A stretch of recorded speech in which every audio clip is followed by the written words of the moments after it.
Hey guys, my name is Bina Walker. I'm a mom of 5, a 10, 8, 6, almost 4, and a 10-month-old. And I am just so excited to share how we homeschool all the different age groups and the strategies that we use and the chaos of it all and some of the tips and tricks and such like that. So like and comment and hit that notification bell and let's get started.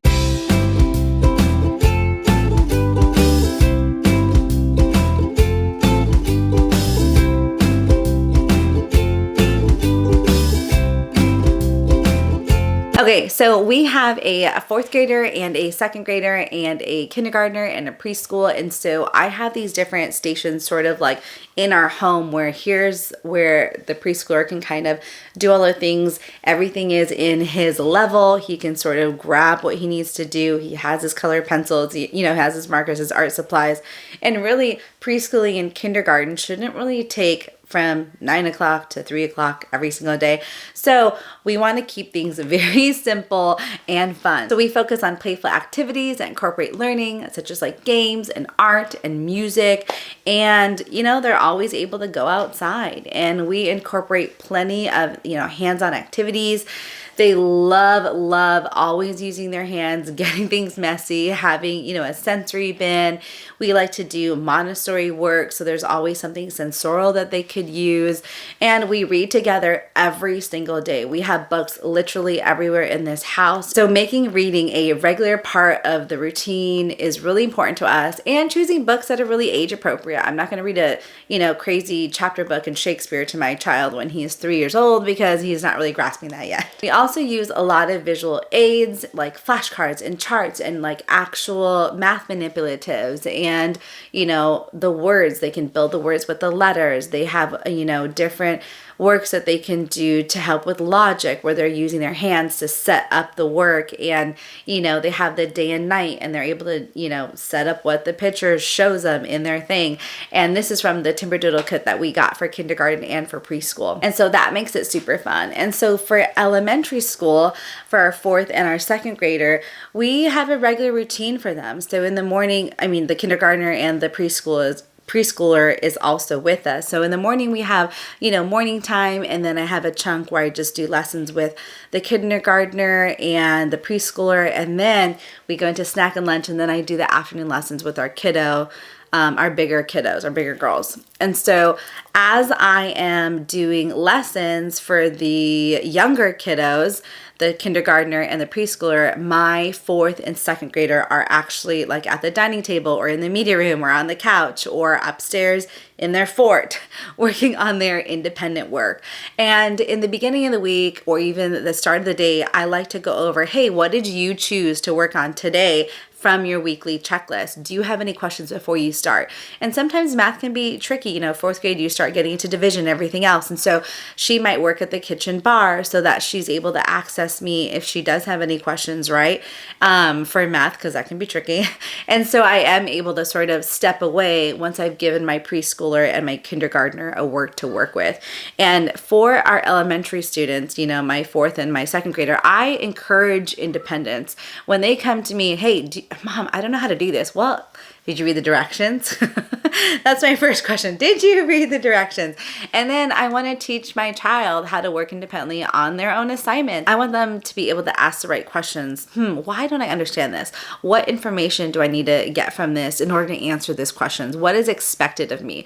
And so we try to do this, at the start of the day so they're able to have a successful workday. It is really important for us that they have a strong foundation in reading and writing and math. And so I make sure that they do this while I'm sort of around during the afternoon that they can ask me any questions for.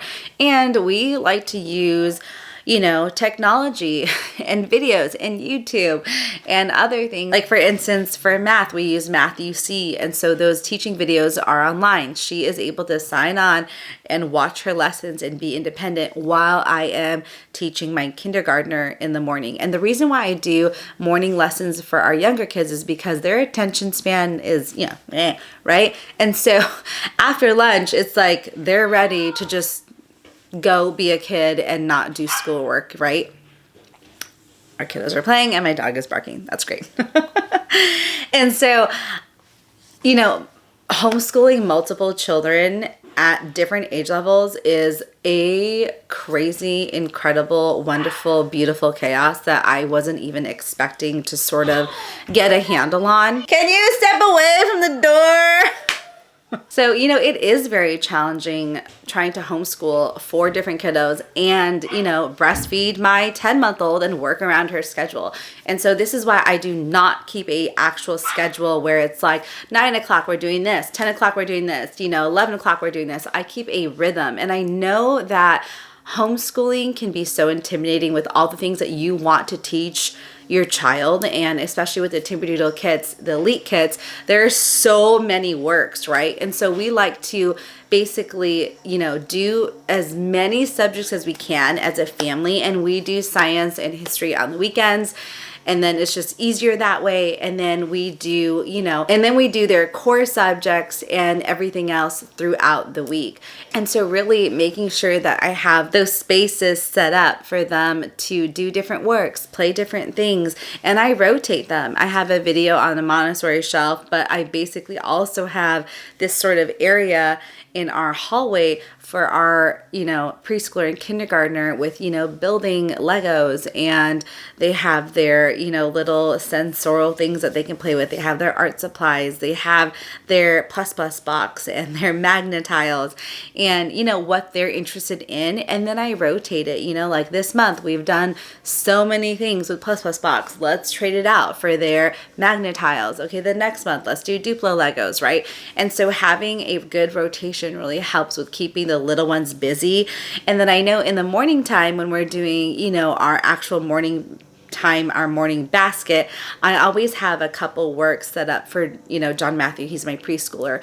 And so I have like a whiteboard, or I let him play with Play-Doh, or I let him play with putty, and having something that he can do with his hands is really great for him to sit there and listen while we read our poems or our devotionals and such like that. And it is like every day is completely different. Every single week is so different, right? Like someone spilled a cup of almond milk, or, you know, a whole entire bowl of cereal just happened to accidentally fall off the table, right? So we have every day these different things. And so having that flexibility, giving yourself grace, like every single day, I'm like, you know what, Lord? We can do this. It's going to be fine. And laugh about it. It's so hard to laugh about it when you're in the moment, because you're like, man, I just cleaned up a spill. Why is there another one? So really making things light is going to really help you. I mean, I know it helps me. I know it's hard to do it. And just juggling is, you know, be a circus person. I don't know. And so, you know, it is really hard. You can do it. Making sure you plan those spaces out really helps to homeschool the different age levels. And so having those spaces is very important to really, you know, make sure that each kid is doing something, so you're able to get to the kid that you're actually doing a lesson with, or that has a question. I know for us, this is just something simple that I don't remember what book it was from, or it might have even have been a Instagram reel. I have no idea. I think it might have been from theBusyToddler, actually, where if, you know, an adult is talking to someone, or, you know, you're teaching a lesson, or you are just literally talking, the child will put their hand on your shoulder, and then you touch the hand so the child knows, hey, I see you. I will be with you in a moment when I get a pause. And so we do that actually, and it works great, because then they're able to make contact. I'm also to make contact and say, hey, yeah, I see you, right? And right when I'm done with this, I will answer your question. I hope this video helped you guys. Like, subscribe, and, you know, how many grades are you homeschooling? Let me know in the comments below. I'd love to engage with you guys. We'll see you guys later. Bye-bye.